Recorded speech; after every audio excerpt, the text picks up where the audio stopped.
El Señor esté con ustedes. Proclamación del Santo Evangelio según San Mateo.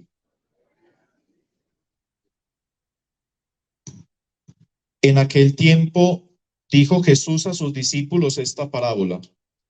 Se parecerá el reino de los cielos a 10 vírgenes que tomaron sus lámparas y salieron al encuentro del esposo.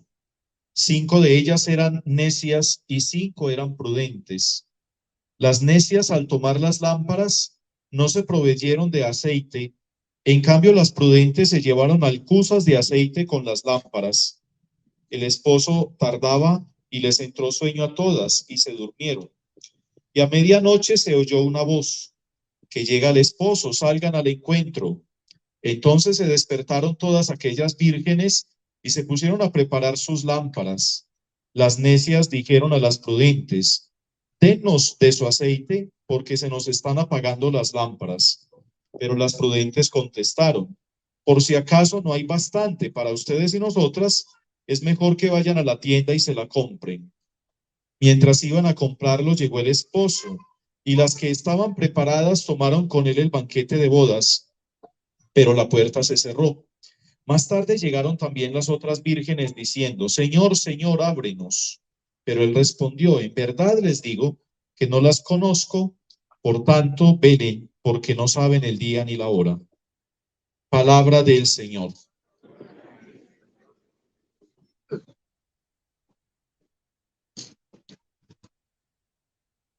Se está terminando el llamado año litúrgico. En la iglesia no comienza el año litúrgico en enero, como el año civil, sino que termina en otro tiempo diferente. Termina normalmente a final de noviembre y casi el primer domingo de diciembre comienza el año litúrgico con el Adviento.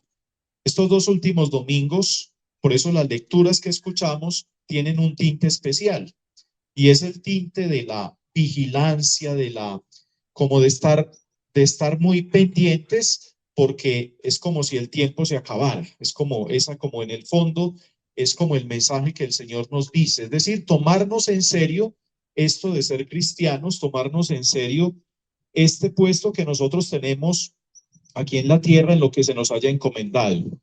Responsabilidad con nuestra propia vida, responsabilidad con las personas que tenemos o con aquello a través de lo cual edificamos un mundo nuevo.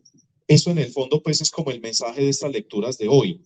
Hoy tenemos por ello una parábola, la parábola de Mateo de las llamadas vírgenes, las 10 vírgenes, y es una parábola dramática porque es una parábola que termina aquello como en una especie de tragedia.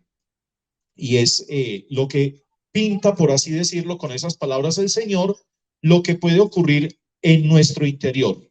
Cada uno de nosotros nos podemos identificar a veces con una u otras, o a veces tenemos de las dos grupos de jóvenes que aparecen allí, esas vírgenes que estaban esperando, para que nos pongamos en contexto en esa parábola, porque tal vez no la entenderíamos. Aquí hablan de una boda, aquí hablan de un esposo, aquí hablan de medianoche. Lo que están aquí describiendo es cómo se hacían las bodas en tiempos de Jesús en el Medio Oriente. Normalmente, pues el novio una vez ya había hecho una especie de contrato firmado, digamos, mientras eran novios con los padres de la novia, pues ella ya quedaba comprometida, quedaba desposada con él, pero no había un matrimonio todavía. Cada uno vivía en su casa. Ya se fijaba el día de la boda y ese día de la boda el esposo tenía que dar a la familia una dote. Eso llamaban la dote, era como una, digamos, algo, unos bienes, y tenía ganados, y tenía tierras, unos bienes para la familia, porque la familia perdía, digamos, algo valioso como era pues una hija. Y eso se hacía la negociación el día de la boda. Cuando terminaba, empezaba todo. A veces empezaba como ya después de las 4 o 5 de la tarde, por ahí ya antes de que el sol se opusiera, comenzaba la negociación. ¿Dónde la hacían? La hacían en la casa del novio. Entonces iba allí los papás, digamos, y unos representantes de la familia iban a la casa del novio y allí llenaban los papeles. Pero a veces esa negociación se tardaba. Esa negociación a veces era muy rápida, como a veces se podía tardar más de la cuenta. Entonces, no, que esto es muy poquito, que yo te doy esto, bueno, en fin, era allí negociando. En ese sentido está el esperar. En la puerta, ya en la casa de la novia, estaba la novia guardadita, con sus hermanas seguramente y su mamá, y estaban fuera o dentro unas amigas. Normalmente escogían 10 amigas, muy amigas de la novia, que no fueran casadas. Estaban allí. Y eran, digamos, hoy en día se tienen las llamadas damas de honor, ¿no? Cuando algunas se casan. Las damas de honor, pues más o menos era eso, eran 10 chicas que estaban ahí. Cuando ya venían la comitiva, ya venían, el novio venía de su casa con sus amigos, con el papá de la novia y con todo el mundo, a recoger a la novia a la casa. Entonces en ese momento había una comitiva de jóvenes ahí afuera, la novia salía, el padre entregaba la hija a su nuevo prometido y salían en procesión con aquellas chicas que acompañaban y hacían ya de nuevo ya hacían la boda propiamente en la casa del novio. Así se hacían las bodas en ese tiempo. Muy sofisticado aquello, pero era así. En ese contexto ocurre la parábola de hoy. Dice que había 10 muchachas, 10 que acompañaban a la novia, estaban allí vestidas, todas especiales, pero la boda se tardó más de la cuenta. Les entró sueño. Dice que era medianoche. Les entró sueño a todas y no llevaron aceite suficiente para iluminar la noche y a unas se les apagó y otras, la mitad, quedaron, unas tenían y otras no tenían. Y es todo ese contexto, ¿no? Y entonces, ¿qué ocurre? Que unas se confiaron y dijeron eso, en media hora salimos de ese matrimonio, pero no pensaron que iba a pasar hasta la medianoche, se les acabó el aceite y las otras le dicen irónicamente, vayan a la tienda a comprárselo. Ustedes conocen una tienda que la abran a medianoche. Yo creo que en nuestro contexto es muy difícil, una droguería, ¿no? Pero las tiendas y los supermercados no, en ese tiempo tampoco. Las tiendas estaban cerradas. Vaya y se las compran a la tienda. Nos imaginamos aquellas muchachas tocando en las puertas de las tiendas a ver quién les vendía un poquito de aceite para las lámparas. En medio de eso empezó la boda, la comitiva salió a la casa del novio, la puerta se cerró, seguramente las otras llegaron, tóquenos, que es que nosotros nos quedamos, estábamos comprando el aceite, qué pena, ya la boda empezó y aquí no pueden entrar.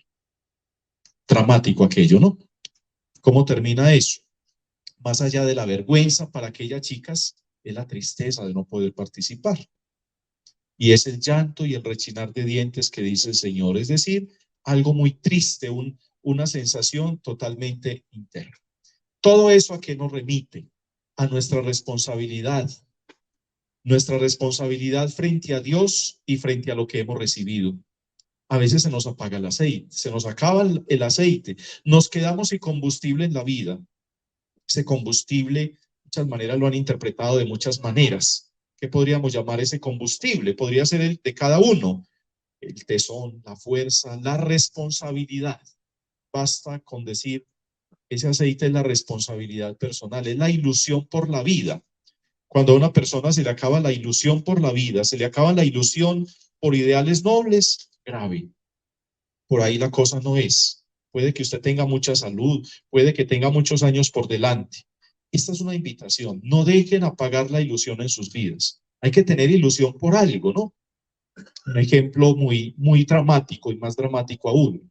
Conocí el caso de alguien en este mundo que le cayó una desgracia en la vida, la familia le dio la espalda, todo el mundo le dio la espalda a esta persona y esta persona tenía un perrito en la casa, prácticamente vivía con ese perrito.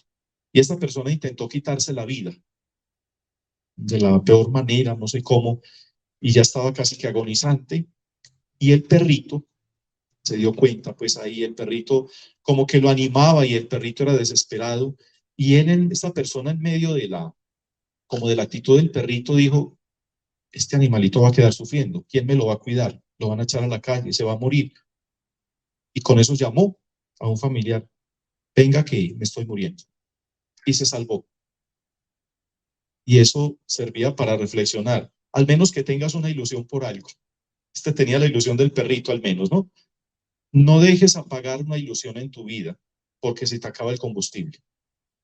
Por algo. Pero es que se me han cerrado puertas, ábrelas. Dios te las va a abrir también. Pero busca, no te encierres, no te quedes a ti mismo, refúgiate en Dios, Busca personas que estén cercanas a Dios.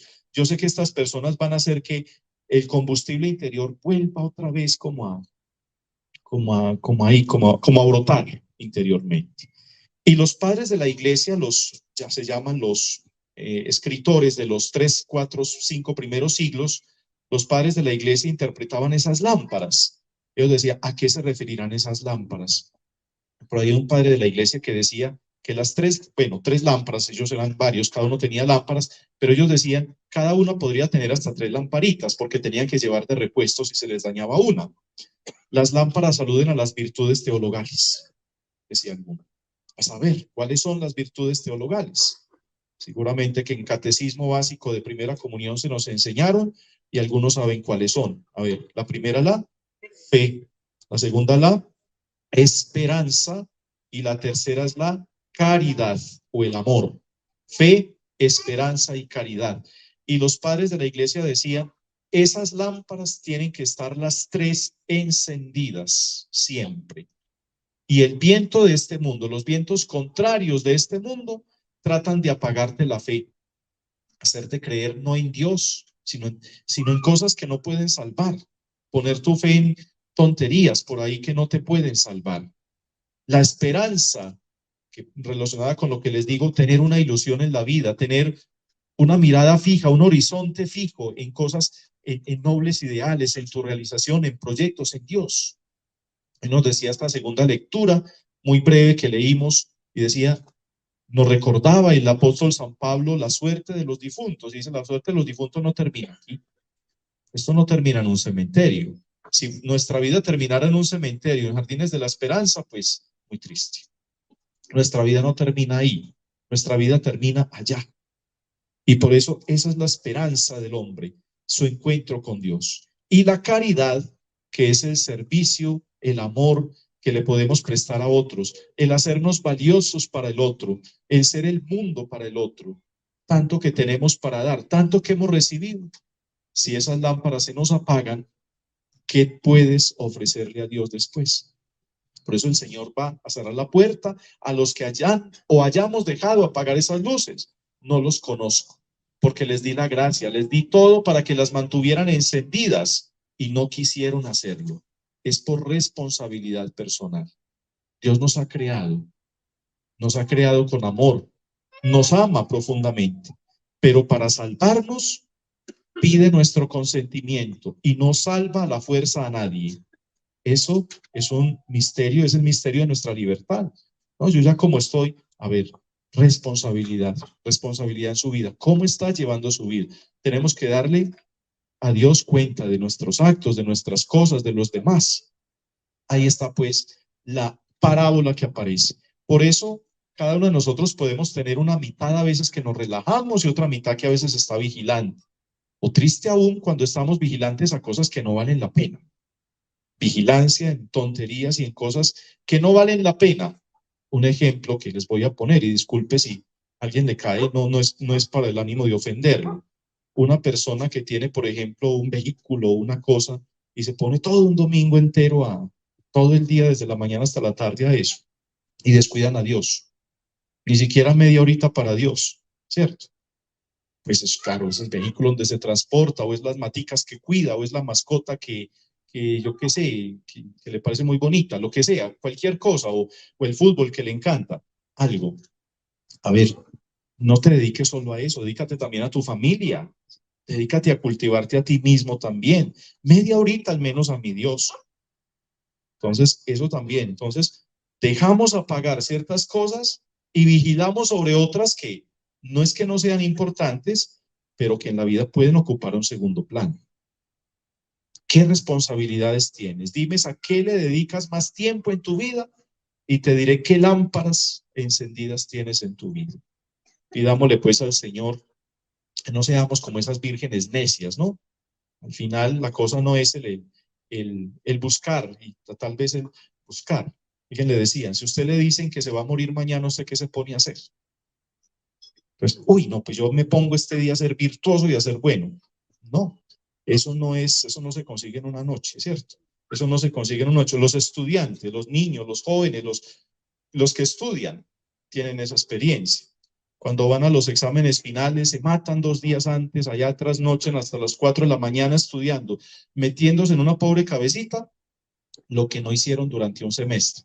No, es que la cosa no es estudiar a la última hora, es haber estudiado, es haber trabajado, es haber repasado, haberle hecho a la vida. Lo mismo en la vida cristiana. No al final, por ahí al final, cuando me vaya a morir me vuelvo bueno. ¿Y usted qué va a saber cuándo se va a morir? No, cuando de pronto si me enfermo. No, ya. No procrastines, déjalo ahora, en el aquí y ahora. Lámpara encendida, aceite suficiente para estar iluminado. Que el Señor pues nos dé esa gracia con la luz del Espíritu. Creo en Dios Padre, Todopoderoso, Creador del cielo y de la tierra.